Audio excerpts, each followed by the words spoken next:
ভাই আপনাকে নিয়ে আসছে কেন ভাই? রাহুল রাহুল রাহুল তোলা তুলতে গিয়েছিলে?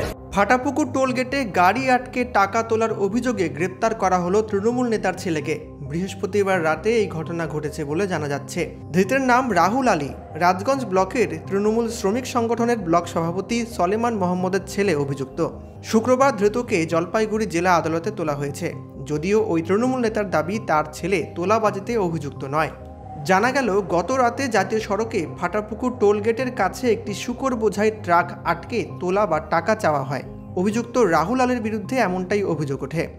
ওই গাড়ির চালক জানিয়েছেন তার কাছে সমস্ত বৈধ কাগজ থাকা সত্ত্বেও তার কাছে টাকা চাওয়া হয়। এরপর খবর দেওয়া হয় রাজগঞ্জ থানায়। পুলিশ গিয়ে সেখান থেকে রাহুল আলীকে গ্রেপ্তার করে। শুক্রবার তাকে জলপাইগুড়ি জেলা আদালতে তোলা হয়েছে। যদিও এই ব্যাপারে তৃণমূল নেতা সলেমান মোহাম্মদের দাবি তার ছেলে নির্দোষ। তার ছেলে ওই টোলগেটে কাজ করে। টোল প্লাজার ম্যানেজমেন্টের নির্দেশেই শুকর বোঝাই গাড়িটিকে থামানো হয়েছিল। ট্রাক দাঁড় করানোর পর খবর দেওয়া হয় পুলিশকে। পুলিশ এসে তার ছেলেকে তুলে নিয়ে গিয়েছে। তিনি আরও বলেন তার ছেলে কোনোভাবেই তোলাবাজিতে যুক্ত নেই। ভাই আপনাকে নিয়ে আসছে কেন ভাই? রাহুল রাহুল তোলা তুলতে গিয়েছিলে? প্রত্যেক জনই কিন্তু বাহুবলী নেতাদের আত্মীয় স্বজন তারাই কাজ করছে। সেই সুবাদে নেতা মস্তানদের সুবাদে আজকে সেই 4 লেনের উপরে দাঁড়িয়ে তোলা তুলছে। এর চেয়ে দুঃখজনক আর হয় না। এই লাইসেন্সটা তৃণমূলের দলের থেকে পাওয়া এদের। সারা ব্লকে কিন্তু তোলার কাজ চলছে।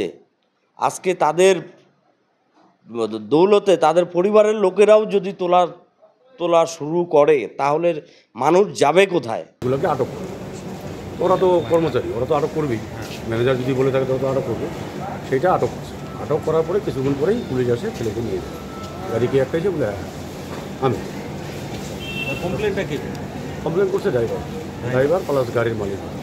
আপনার ছেলের বিরুদ্ধে একটা অভিযোগ যে ও নাকি প্রায়ই ওইখানে তোলে বিভিন্ন গাড়ি আটকেই নাকি তোলা। না, এরকম কোনো খবর নেই। আমাকে ছেলে দুটো বললো আমাদের আজ পর্যন্ত গোলটা হওয়ার পরে শুরু থেকেই আছে, আজ পর্যন্ত কোনো কমপ্লেন নেই। কিন্তু এটা কী কারণে হলো সেটা আমরা কাউকে বুঝতে পারলাম না। যে সবার গাড়ি আটক করছে, সেটা হাইওয়ে চ্যানেলের গাড়ি। আচ্ছা, বলছিলাম কোনো রিপোর্টারকেও পেটানো হয়েছে শুনলাম। কোথায়? ওখানে গন্ডগোল হয়েছিল কালকে রাতে আবার? না না না, কোনো রেপোর্টার ছিল না। আমরা তো ছিলাম দুটো থানায় ছিল, কোনো রেপোর্টার ছিল না। কেউ কি গিয়েছিল খবর? না, আমাদের চোখে পড়েনি। তো কি মনে করছেন কেন এরকম হলো? এটা তখন এটা ম্যানেজমেন্ট হয়তো তার হয়তো কোনো ইয়ে ছিল তাদের সাথে, যারা সিন্ডিকেট, ওদের একটা সিন্ডিকেট থাকে তো গাড়িগুলো পার করার জন্য। অন্য স্টেট থেকে অন্য স্টেটে যখন আসে তাদের একটা সিন্ডিকেট থাকে, তারা হয়তো এসে করাইছে। টোলের তো এখানে কোনো ভূমিকা নেই, টোল তো জাস্ট গাড়ির থেকে টোল নেবে। না, টোল নেই, তারপর ওভারলোডের আপনার ওরা এসে দেয়। ওভারলোড যেটা ওভারলোড থাকে সেগুলো কিন্তু ওভারলোডের একটা ওখানে কাটা থাকে, সেখানে ওরা একটা কিছু ইয়ে দিয়ে ওষুধ দিয়ে যায়।